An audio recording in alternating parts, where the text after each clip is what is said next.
Tuesday continues here on One News Now. I'm Riza Diaz. Presidential candidate Leody de Guzman continues his campaigning as he prepares for the upcoming Comelec debate. Let's get more update on this. We have JC Cosico reporting to us over the phone. JC, good afternoon. What did Leody have to say about the upcoming Comelec debate?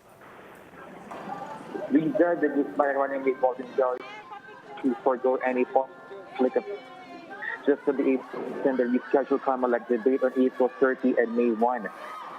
There are important issues to be discussed in the final debate, which he said will help the public decide on who to vote for in the May 9 poll. Bello, however, said or warned that a postponement will affect public confidence, saying that this may cast doubt on the poll body's integrity to hold the election itself. Both said that the Comelec should be able to address the issue and must fully commit that there will be a clean election. On the Bicodon shooting incident, the Guzman said that their legal team is preparing charges against Ginebra Lorenzo III. Lorenzo earlier denied that he was involved in the incident where 5 individuals got hurt.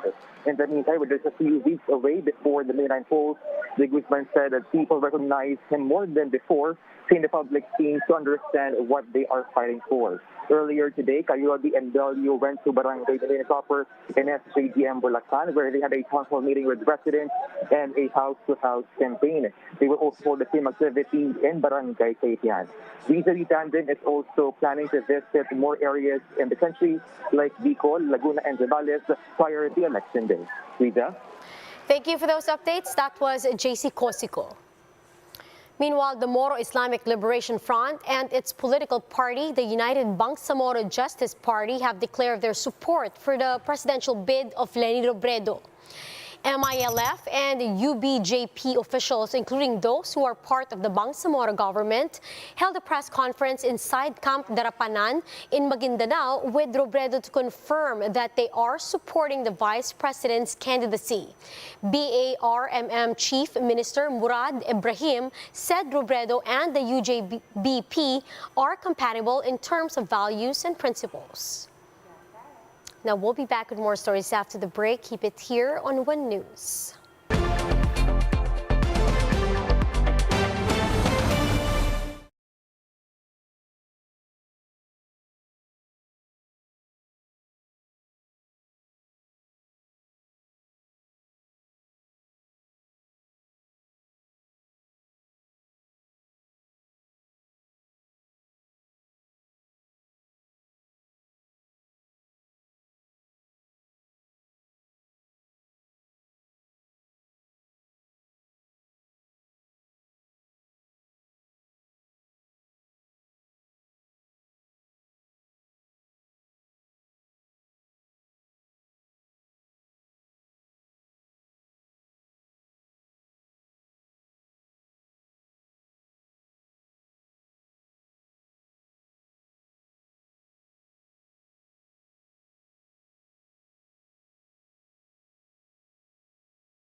You're still watching One News Now. I'm Riza Diaz.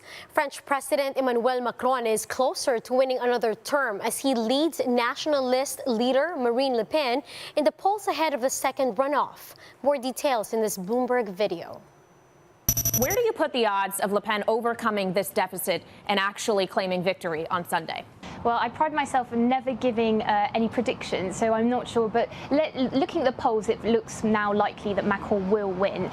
But the question really hinges on abstention. And we know that particularly Mélenchon, so the far-left candidate, who really managed to rally over 20% of the French electorate, has not really endorsed Macron. He certainly called on his voters not to vote for Le Pen, but he hasn't endorsed Macron either. And so the question is how they will vote, because they will make the difference on Sunday. Georgina, good to speak to you. One of the interesting things about the way that Le Pen is or where her support base comes from a European perspective, I suppose, and perhaps internationally as well, is that a lot of younger people have started voting for Le Pen than perhaps other political models might suggest. Typically, you often see younger people leaning towards the left, and yet here we have her being quite successful at pulling in younger age groups. Is that a feature of French politics that we need to be aware of? I mean, it's definitely a feature we need to be aware of going forward, because what we saw in 2017 was a fragmentation of the political landscape, where we had, of course, Macron, a centrist candidate, and Le Pen in the second round. And at that time, we were thinking, well, is it going to be a blip, or is it actually the start of a new trend? And what we're seeing now is certainly the mainstream sort of centre-left and centre-right failing to galvanise voters. And if you look particularly at French voters aged between 18 and 24, their top candidate was Jean-Luc Mélenchon, the far left. Then it was Macron, the centrist candidate, and then Le Pen. So it's clearly the centre-left and centre-right are struggling to rally those votes. And Georgina, looking beyond France, we were speaking with the Spanish finance minister, or economy minister earlier today. I asked her what is at stake for Europe more broadly in this election, and she says it's the future of populism, essentially, in Europe. How are other European countries viewing what happens in France on Sunday? So I think probably with a lot of anticipation. I mean, you saw Olaf Scholz, the German Chancellor, and you saw the Spanish Prime Minister and the Portuguese Prime Minister writing a feature in Le Monde, a French newspaper, calling, on French voters to vote for Macron. So clearly they are concerned.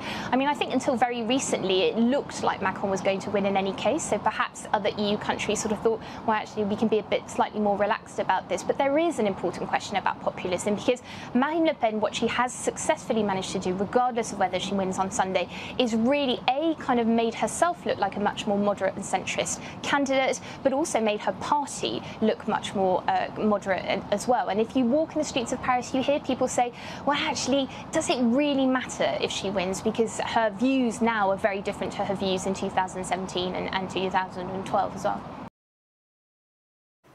Let's now take a quick look at today's other top stories. The Energy Department is expecting another round of oil price hike next week. DOE Oil Industry Management Bureau Director Rino Abad said they will not release the projected pump prices adjustments as to not influence oil firms. The Civil Aviation Authority of the Philippines reports an increase in ridership among passengers by 5 to 8% this year. Spokesperson Eric Apolonio says the current ridership numbers may soon even pass the figure back in 2019. And Barangay Ginebra defended its crown as they defeated the Meralco Bulls in Game 6 of the PBA Govs Cup Conference. Best player of the conference, Cody Thompson, was also named Finals MVP after averaging 17 points, or 17.8 points, 8 rebounds, and 5 assists. Now, for more updates, visit News 5, the Philippine Star, and Business World Online. Visit our website, onenews.ph, for more in-depth analysis. You can also catch One News on Signal Play app. Register for a free account now at www.signalplay.com and stream One News live anytime, anywhere. I'm Riza Diaz. Mask on, wash hands, and stay safe, Philippines. We are One News.